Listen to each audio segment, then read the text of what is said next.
What's up guys, and welcome back to the channel. And in today's video we are going to be discussing the best actors in the UFC. I'm not talking about like actual acting, like fighters who have done acting roles in movies and stuff, because quite frankly there's zero chance I'm ever watching a show or a movie where a UFC fighter is the lead role. I'm sorry, Roadhouse was, I saw clips of it, it looked fucking shit. It just looked like it was funny, like it looked amusing because of how shit it was, but in general, I'm inclined to believe the martial artists and UFC fighters don't make good actors. But we're talking about the in-cage side of things. So we're talking about guys who will just egregiously, just bait. No, I was going to say bait fouls. That's like basketball. But like they'll egregiously just drag fouls and just like over-exaggerate them. Or I'm talking about on the other end, fighters who act in a way that is not, or that is contrary to how they actually fight. So like I'm talking people, or just in general their actual personality as well, that you can just tell this motherfucker is acting, this is not who you are. So we're talking about all different sides of the acting game, except for like actual employed acting that they're doing for like Netflix or anything like that. So yeah, this is in spirit of obviously Adolfo Bloblato's fucking absolute Oscar-winning performance against Paul Craig. Just tremendous stuff from that man there. So yeah, that's what we're going to be talking about. I got 1 or 2 fighters per division, 10 total, I believe, and I'll be kind of discussing their different forms of acting that they have. Anyway, like and subscribe and shit. Let me know. I'm sure there's a lot of people who I've missed in the comments that have exaggerated fouls or done this, but these are just the ones I could think of. So yeah, let's get started and all the shit out of the way. Anyway, let's start off with the flyweight division. So I'm gonna say for flyweight, Amir Al-Bamzi, because this man has managed to act his way into people thinking he's a top 5 fighter, and he's managed to actually swindle his way into being the number 3 ranked flyweight in the world. No idea how he's done it, but I mean, shout out to him. Hasn't actually cleanly beat a single ranked opponent. Obviously had that robbery win over Kai France, and apart from that, he beat fucking Alessandro Costa, and not really anyone else. This dude hasn't beaten anyone good, except that was a legitimate win, and he has not won a fight since fucking June of 2023, officially. June 2023 is when this last guy's official win was, and I don't even think he won that fight. So, shout out Amir Al-Bamzi, top tier acting. If you want to go another one, you could also say Manel Kape has been a long time actor of someone who portrays an active fighter and someone who actually like competes in martial arts. Because Manel Kape has actually just decided he doesn't really want to do much of that, and he's kind of just all good to like pull out of fights and never actually show up. So shout out to Manel Kape for actually just never fucking showing up to a fight. Taking a shit on his... Like, I will give him credit in terms of some of his opponents do pull out. Like, Kai France pulled out against him. Royval did pull out against him the first time. But he talks so much shit about people pulling out. It's like, motherfucker, you have like 10 pullouts yourself on your record. Like, shut up. Missed weight for the Nicolau fight, and the Nicolau's like, yeah, I'm not fighting you. And then that fight got booked again. That was 2023, I believe. That fight got booked again. Or 2024. Got booked again, and he's like, you know what? Nah, I'm just gonna pull out against fucking Mateusz Nicolau. And then he pulled out again at International Fight Week. Now, obviously, Royval is fighting Joshua Van. So those guys, both of them acting level fighters. Muhammad Mokaev acted like someone who was trying to ever be entertaining. Didn't do a very good job of it, obviously, which is why he got cut. But yeah, I wouldn't say, like, again, I'm not thinking of... I can't remember every single person who's ever, like, exaggerated a foul before. So a lot of these will be different kind of things. I'm not really talking about the foul exaggerations. I'm more just talking, as I said, about people who have kind of fraudulently made their way up the rankings or have presented themselves in a way that they're not. And I think Amir Al-Bamzi definitely qualifies. Let's move on, though, to the bantamweight division. Bantamweight division, Cejudo. I can't really see the eye, man. I can't see it out of the eye. Cejudo's just fucking... Yeah, I don't know what this guy's doing. Look, now, did he get eye poked against Song Yinong? Yes. But do I think he fucking exaggerated the shit out of that? Also, yes. Like, he was fine to keep going. He spent like 4 minutes just to like draw out the timeout, which is smart. And he was able to keep going. Like, if he wanted to call it there, he could have. But then he was just like, you know what? No, I'm good. I'm sorry, I think that was a fucking acting level performance. And also, just in general, this dude has sort of just managed to convince everyone. Like, this dude had people talking about him as a fucking top 10 fighter of all time before he went away. And then came back and lost his next 3 fights and ruined his legacy. But, like, there were really people that had this dude, like, neck and neck with, like, DC in the all-time list. Like, Kenny Okoye put Henry Cejudo above Alexander Volkanovski on a GOAT list until he realized that was just so egregious and a shit fucking placement that he had to change it the next time he made a list. So, like, Henry Cejudo, I don't know, something about him just feels very fraudulent. Like, he's won fights, yeah, and I'll give him credit, but, like, I don't think he's kind of just acted his way through a fucking double champ title reign. Like, and you can put asterisks on all of them.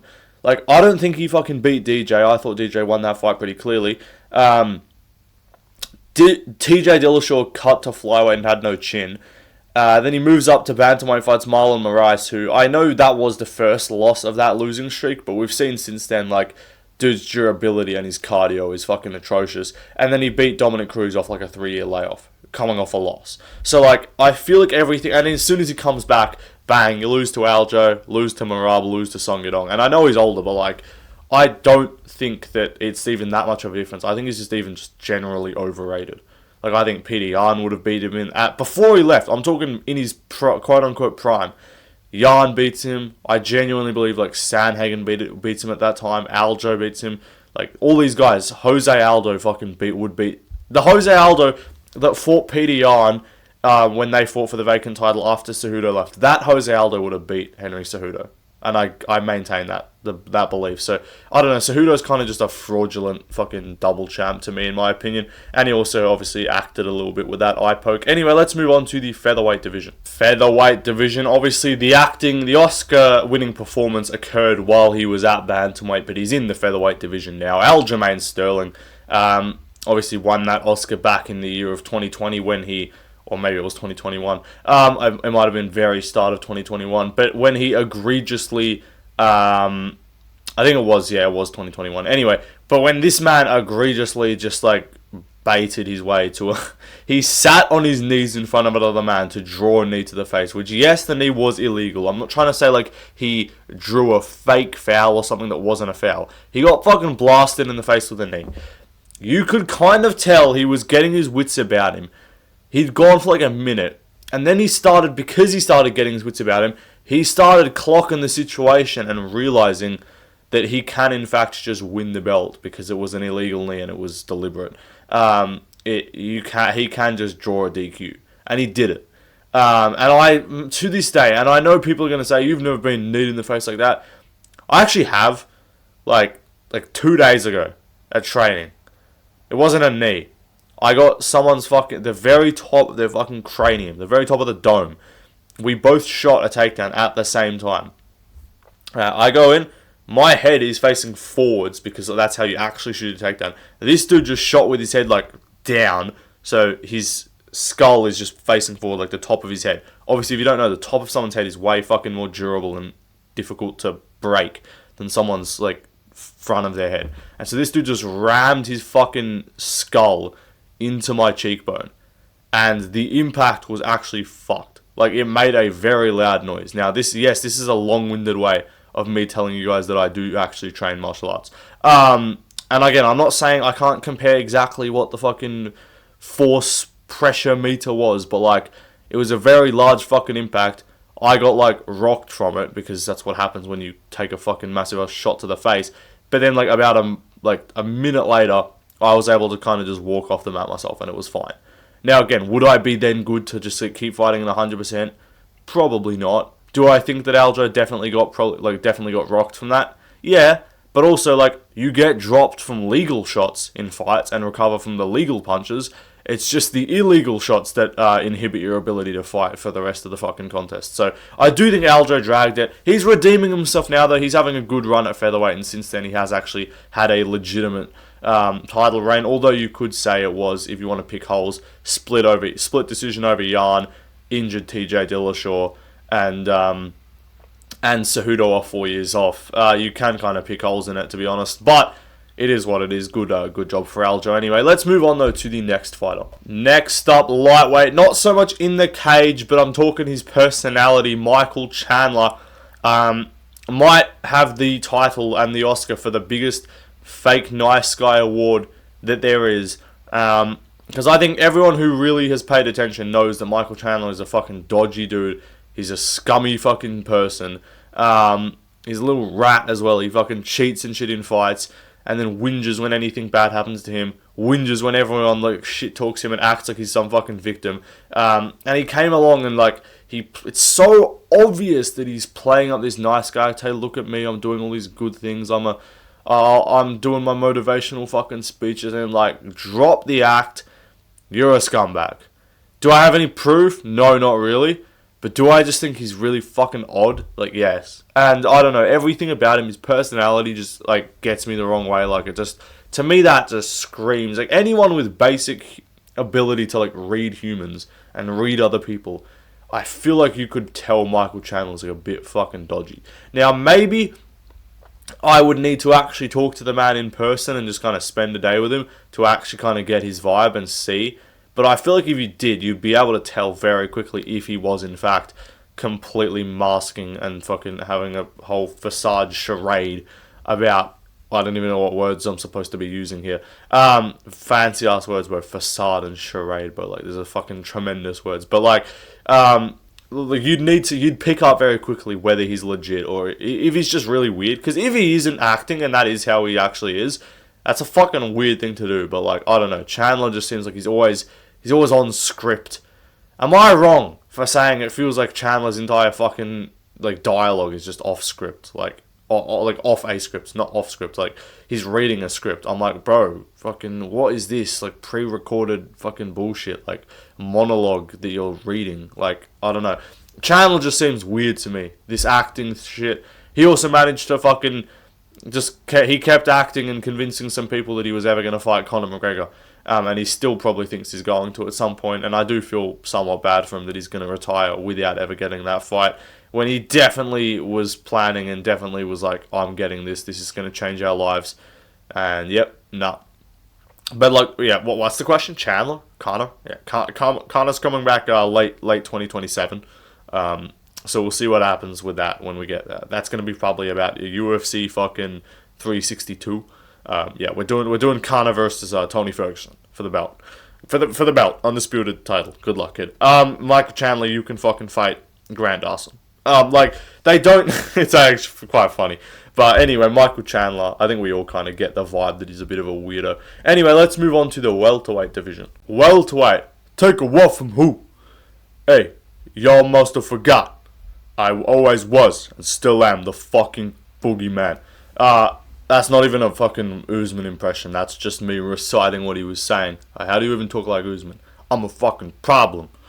Take a walk from who? Put some respect on my fucking name. I don't know, Usman. Anyway, what am I doing? Late night recording here. But Kamaru Usman, real ones, OGs remember the peak Colby Covington foul baiting, foul exaggeration bullshit. This man would grab this low-key Usman's a top-tier fucking cheater in UFC history. And I know he whinged about, like, Leon, who did cheat as well. Like, Leon was, like, the fucking, like, I don't know, I'm trying to think of a comparison. Like, when LeBron came along at the back end of, like, Kobe's career or some shit like that. And it's like, it's the passing of the torch almost, like, you know, it's the this is the new guy on the block. Like, Leon's the new cheater on the block, right? Like, I know they kind of started their careers around the same time, but like, it's like, Leon came along and started really, in that fight with Usman, started being like, hey, you thought you were gonna just like cheat your whole way to a fucking win against Colby Covington with back of the head shots, with faking fouls, with your own fouls as well. Grabbing the cage against a bunch of people. That prime Usman was just him holding onto the fucking cage so you couldn't move. Like, that's how he just controlled everyone. And again, I'm not saying he cheated against Buckley. I didn't see any of that. But yeah, the prime title reign of Usman was definitely contained some cheating. And then when Leon fought him, that was like, Leon's like, hey, I'll show you who's really I'll go cheat for cheat with you. I'll go band for band. I'll go foul for foul with the best of them. And then Usman started really like playing it up and acting like he was getting fucking victimized with cheating. But yeah, you know, the faking of the nut shots. Again, I don't like Colby Covington, but I can't even do a Colby impression. But just like I kicked him in the liver, and he said to him in the nuts, "Oh my nut, oh my liver, I need timeout." Like that was the bullshit that Usman was fucking pulling, going life and death with Colby Covington. Now again, I know he did just run through Buckley, and Buckley also ran through Usman, but like, can I say how bad is Colby Covington, and can I say like that win is not aged well at all. Like, I get that Colby's getting up there. I have never thought Colby was that good. I just genuinely thought welterweight at this stage was so fucking underdeveloped and just under-talented. The guys like Colby fucking Covington were like the second. Everyone's like, Colby would be a 10-time champion if it, and it's like, yeah, maybe, and that just says how shit the division was. I'm actually trying, like, bro, welterweight is so good now. It actually is like painful to realize how bad welterweight was. Like, Masvidal was a top 5 contender. God love him. Gilbert Burns and fucking Vicente Luque and shit were like, and Wonderboy were like top 5 guys. Like, what were we doing with this division? Anyway, though, let's move on to the next fighter. Just a quick mention, because I feel like I gotta chuck in a fucking hate mention for this dude every time, because I do hate him. Colby Covington, not much of like a foul exaggerator or anything, but he has managed to act and again pretend and just convince everyone that he's ever actually been a good fighter and one of the best welterweights in the world, which he really hasn't. He's just been in such a shit division that, like, by default, I guess so. But like, this man just maxed with Usman, and just because Usman's overrated and wasn't able to knock out or put any like meaningful damage on Colby past 2 rounds, he apart from in the first fight, which was questionable in aspects. But, like, again, this dude's going life and death with Colby. I'm sorry. Like, Colby, I don't know what to expect, because I can't even cope now because Usman just beat Buckley. But, like, what are we doing here? Like, Colby's not good, and he's convinced people that he'd be, like, some fucking GOAT of the sport if Usman didn't exist, which is just painful to listen to. Anyway, though, let's move on to the next fighter. Cody Brundage is revolutionizing the foul exaggeration, the cheat exaggeration game. And because, do I deny that he has been fouled every time it happens? No. But this man has managed to have quite literally the goofiest fucking run ever. And I'm not kidding. Like, no exaggeration. The run of Cody Brundage is unbelievable. Like, Cody Brundage. I gotta pull it. Jamie, pull up Cody Brundage.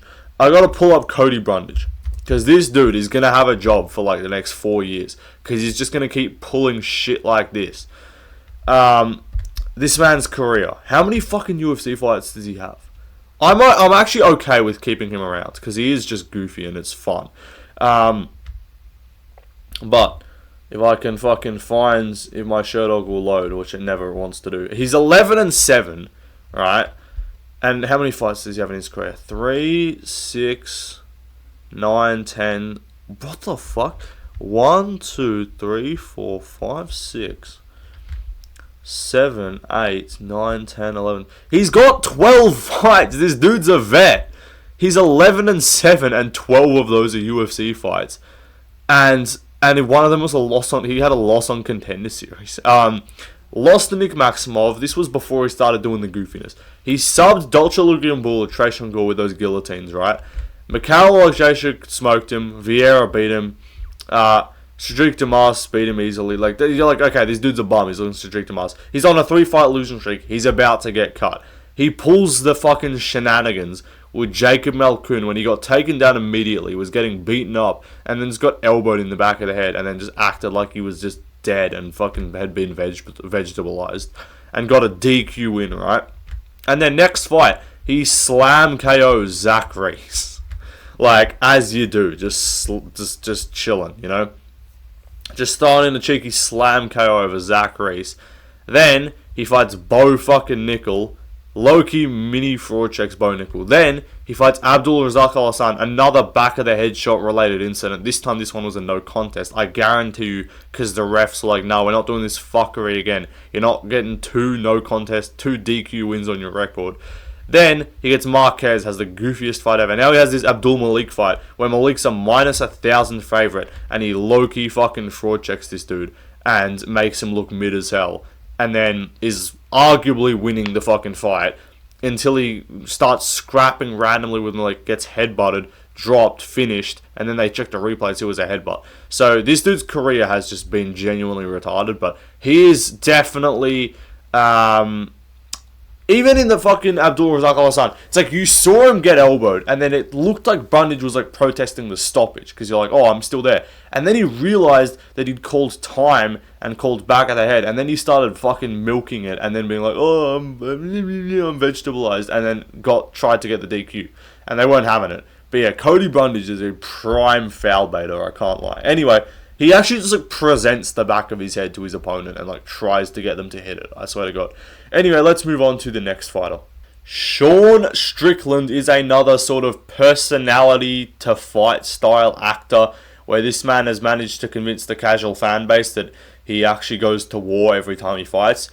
I'm gonna go to war for you fucking guys, and then he just jabs and fucking teeps at range. And now people have caught on and now they don't care about him anymore. But like, he had a good run where he actually had people like hyped up for his fights just from the antics and just from the talk, and like you would see a new Sean. I can't lie, I gotta respect it. This man was on a generational run of just like social media engagement farming, from getting a new video of him with like fucking Neon, or him with Trump, or with anyone, or fucking Aiden Ross or Nina or anything, and you just get a new Sean Strickland clip or a fucking MGK, and you get a new, like he had that weekend where he boxed up Sneeko and like had that whole clip go viral as fuck, and then in the same like day he went to Power Slap and saw MGK and got like kicked out of Power Slap or whatever, and he also met Trump. Like, this dude was on a generational run, and that was after he lost to Drickus. Before that, he kind of had that good run as well when he won the belt.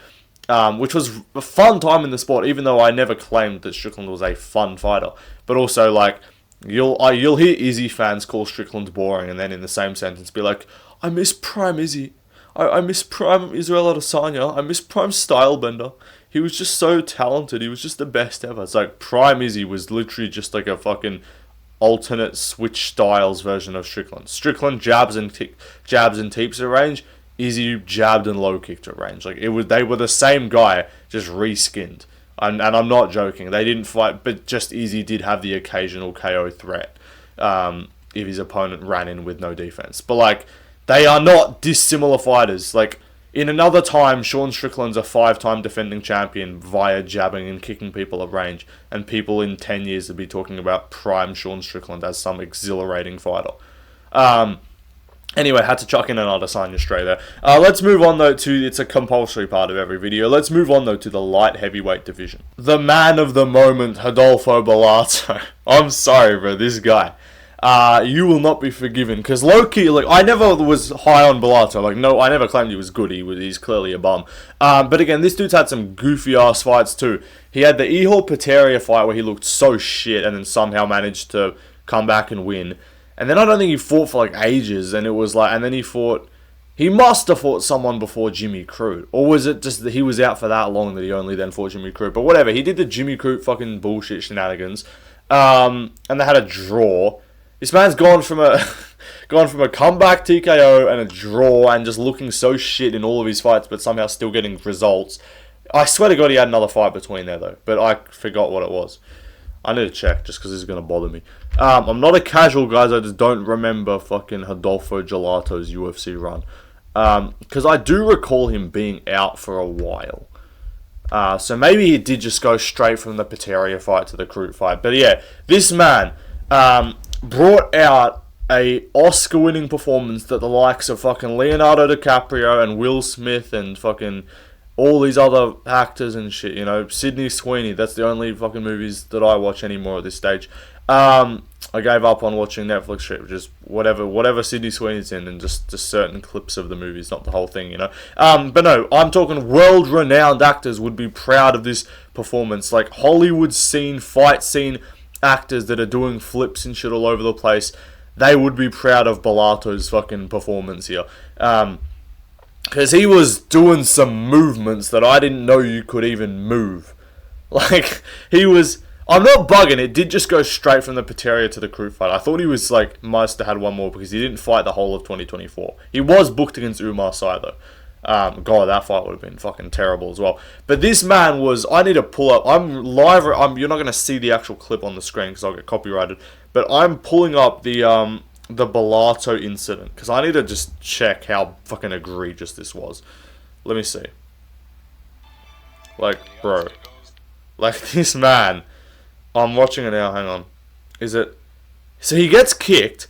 He appeals to the... Nah. I just watched it again there, and it's even more fucking obvious that it was a bait than it was before. Like, as he's falling backwards, he holds his arms out to look at the ref, and then just fucking plops his head unconscious on the canvas. And then he looks, and you can actually see in the video, he kind of opens his eye to see if the refs like called it off, or if they've called a no contest, or if they've done something, right? Trying to see, and then he does this fucking scurrying back like you've just rolled off your bed, and in your dream or whatever, in your nightmare, you've rolled off it like you fell off a building, and then you get that like the plummeting feeling, and you're like, whoa, and you scoot back, and you like jolt up, and you wake up. That's the shit he was pulling. And then he starts trying to like leg lock the ref, like act like he's so rocked. And I'm like, bro, you had the wherewithal to like appeal to the ref and stick your arms out, and then you're acting like you're just unconscious. And then, like, nah, it was so. Go rewatch the clip if you haven't already. It's all over social media, and tell me that is not the most fucking egregious foul bait performance, Oscar winning. This was worse than Aljo's, because Aljo's you can excuse it and actually be like, yeah, that impact actually did initially knock him kind of out, but then he probably recovered, but just said he hadn't. With his... Belato dragged that shit so much and made it 100% sure that they weren't going to let that fight keep going, and he was definitely hoping for a DQ. So, I mean, shout out Rodolfo Gelato for just the most peak fucking Oscar-winning performance ever. Anyway, let's move on to the heavyweight division. Heavyweight, I couldn't really think of an egregious foul bait or anything like that, so I went back to the well of, again, just absolute clear fake personality individuals. John Jones. I love the quote from DC. He literally said, quite like word for word, like, I admire how fake you can be. You are such a fake person. I actually admire how fake you can be. That's a fucking basically the quote from DC, and he was so right, and it pisses me off. And I will say openly, I did not watch the sport back then. I was fucking like 10 years old. I don't even know when that fight took place. 2015. It was 190, not 196, or was it 196? There was one. Hang on, excuse me, because one of them was 2 something. Because it was supposed to be 200, and then Jones fucking... DC versus Jones. Again, excuse the knowledge here. 214, I knew that was the second one. I knew... And then... When was the first one, though? 182 was... I thought there was, like, less of a gap between them for some reason. Okay, 182 and then 214. But, yeah. So, I'm talking, like, 2015, bro. Oh, yeah, I was... Okay... I was 8 years old. Excuse me for saying that. I know that's just shocked some of the fucking old heads in the comments. So no, I didn't watch the sport when I was 8 years old, unfortunately. I guess you can call me a casual for that. But, what are you saying, man? Casual, bro. You weren't watching fucking Randy Couture when you were 2 years old? No, but, yeah. And it pisses me off, though, because I've gone back and I've cut, I know all this shit now. And it pisses me off that people were, like, booing DC in the lead up to this, like, the first fight. Like, the first fight and around even before the whole steroid shit and all that, even lead up to the second and shit, people were acting like DC was, like, the villain of this fight. And it pissed me off to see, like, how Jones was able to just kind of nice guy act his way. He literally said, like, I'm a bad guy who's pretending to be good or some shit. Who's trying to be good. And then DC's thing of just like, again, you don't make the same mistakes over and over and over again. At that point, it's not a mistake. It's just your fucking reality. It's just who you are as a person. And we've all seen through it now, obviously. Now we know that Jones is a fucking absolute, like, insecure, self-centered, scumbag, psychopath, wife-beating, PED cheat, duck, coward, bum. Everything bad in the world, you know. Might even be Jewish, you know, the way he's acting, with all the negative things about him. But talking about so worried about money, you know, with the Tom Aspinall contract, you know.